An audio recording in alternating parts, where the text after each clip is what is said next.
English word. आज हम अपनी बिहाइव बुक का फर्स्ट चैप्टर शुरू करने जा रहे हैं, which is the fun they had. तो मैंने सोचा है कि इस चैप्टर को 2 पार्ट में बनाएं ताकि आप लोग बोर ना हो जाएं और इसको और अच्छे तरीके से समझ सकें। तो ये पार्ट 1 है, इसमें हाफ चैप्टर एक्सप्लेन होगा। अगर आपको पार्ट 2 देखना है तो आप नेक्स्ट वीडियो में उसे देख सकते हैं। Okay, let's start.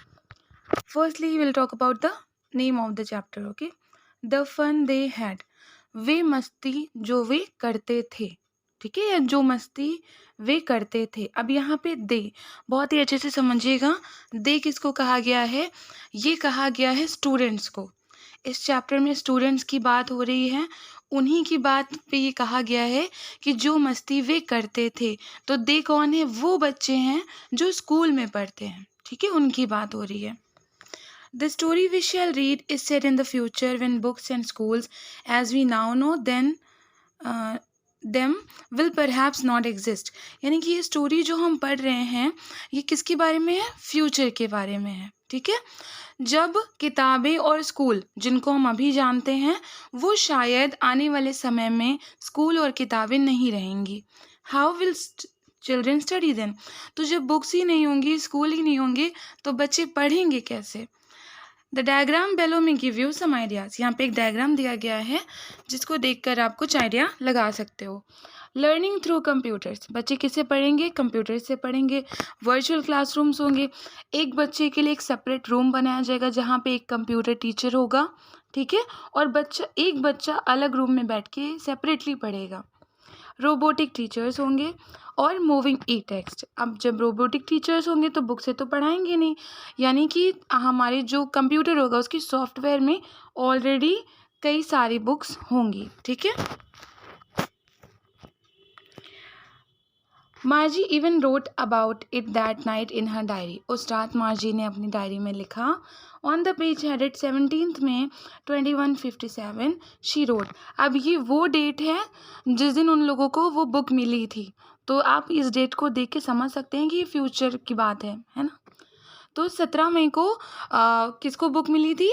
टॉमी को। Today Tommy found a real book. मार्जी ने अपनी डायरी में लिखा था कि आज टॉमी को एक असली किताब मिली। It was a very old book. वो बुक बहुत पुरानी थी। Margie's grandfather once said that. Margie के दादाजी ने एक बार कहा था, when he was a little boy, जब वो छोटे बच्चे थे, हिज ग्रैंडफादर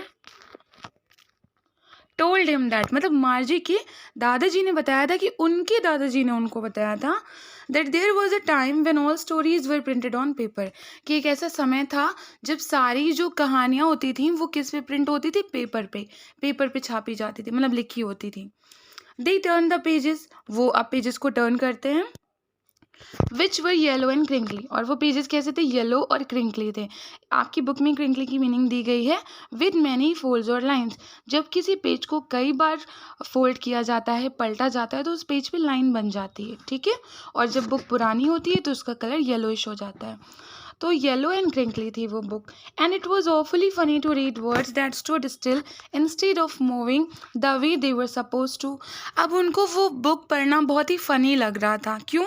क्योंकि वो लोग को कंप्यूटर स्क्रीन की आदत थी ना, इसलिए उनको वो चीज़ बहुत फ़नी लग रही थी। On a screen you know, मतलब जैसा कि आप जानते हो कि वो लोगों को तो स्क्रीन पे पढ़ने की आदत थी, तो उनको एक स्टिल टेक्स्ट, मतलब रुका हुआ टेक्स्ट पढ़ने में बहुत ही ज़्यादा हंसी आ रही थी, उनको फ़नी लग रहा था।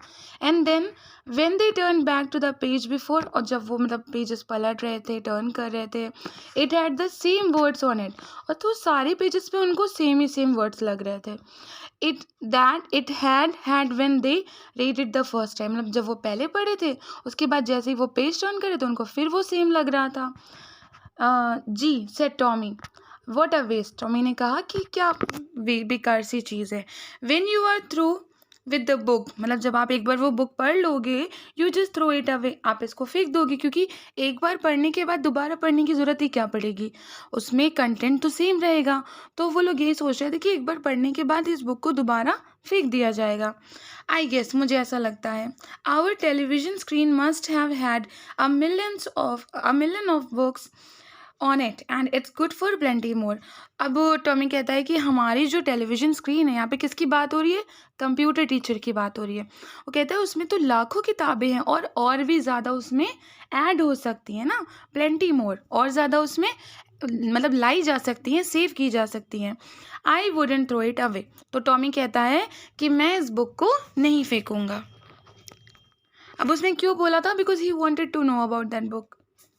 सेम विद माइन, मार्जी बोलती है मेरे साथ भी ऐसा ही है। और हाँ, मार्जी की प्रोनाउंसिएशन में कंफ्यूज मत होइएगा, बहुत सारे बच्चे मार्गी पढ़ते हैं। इट्स नॉट मार्गी, आपको मार्जी ही बोलना है उसको। तो मार्जी बोलती है हाँ मेरे साथ भी ऐसा ही है। She was 11 and had not seen as many telebooks as Tommy had. वो 11 साल की थी और उसने उतनी टेलीबुक्स नहीं देखी थी जितनी टॉमी ने देखी थी, because Tommy was 13 years old. ठीक है, टॉमी मार्जी से 2 साल बड़ा था। She said where did you find it. उसने पूछा, मतलब उसने कहा टॉमी से कि तुम्हें ये कहाँ से मिली?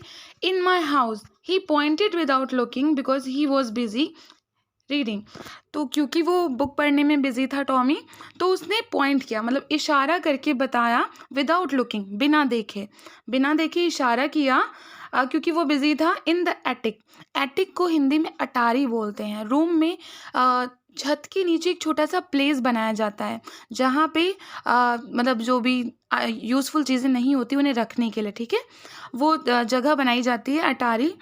तो वहाँ पे उसने इशारा करके बताया कि मुझे वो रूम में अटारी पर से मिली है। What is it about? अब मार्जी पूछती है कि ये बुक किस चीज़ के बारे में है। तो टॉमी कहता है स्कूल, ये स्कूल के बारे में है। मार्जी वॉज स्कॉर्नफुल। स्कूल, अब मार्जी जो थी, देखिए स्कॉर्नफुल की मीनिंग यहाँ पे दी गई है, showing you think something is worthless, मतलब किसी चीज़ को बेकार समझना, उसमें ज़्यादा इंटरेस्ट ना शो करना।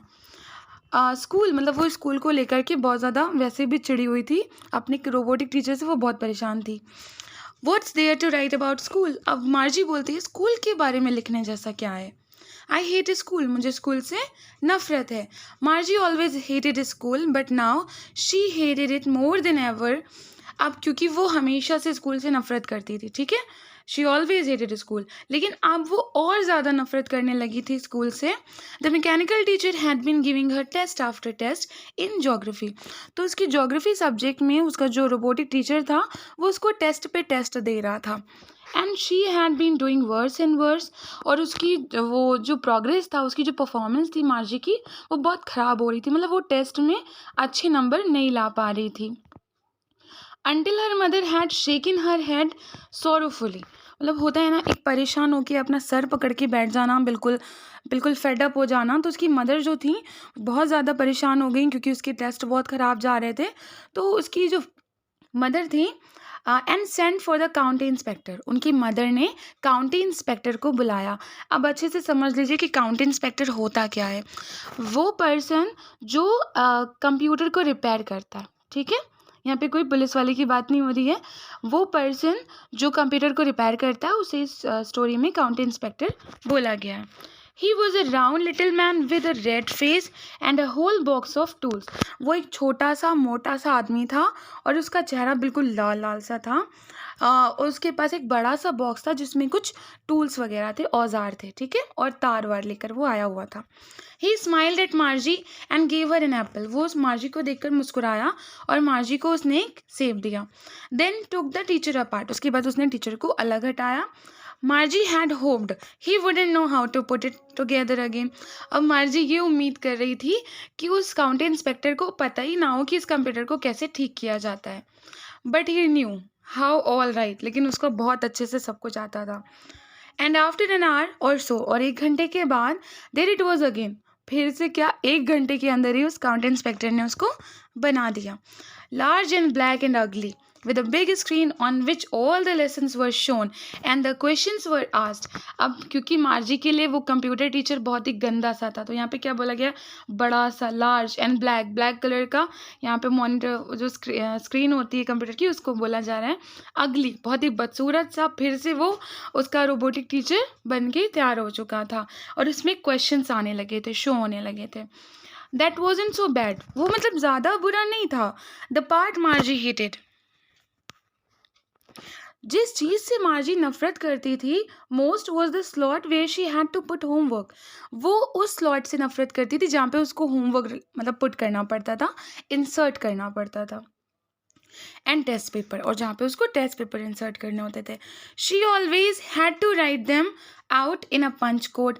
पंच कोड एक कंप्यूटिंग लैंग्वेज होती है, ठीक है, जो कंप्यूटर में यूज़ की जाती है when they suppose to write homework और क्लास वर्क। तो जब भी उसको पंच कोड में लिखना होता था या अपना होमवर्क टेस्ट पेपर जिस स्लॉट में इंसर्ट करना हो, स्लॉट स्पेस को कहा जाता है। जैसे हम लोग अपने फ़ोन में भी कुछ फॉर्म वगैरह फिल करते तो स्पेस दी जाती है ना कि हाँ, यहाँ पे हमें मोबाइल नंबर फिल करना है या जो भी, तो उस स्लॉट को मतलब स्पेस को स्लॉट कहा जाता है। When she was 6 year old, तो वो जब 6 साल की थी तब से ही वो कंप्यूटर लैंग्वेज में अपना सारा वर्क करती आ रही है। And the mechanical teacher calculated the marks in no time.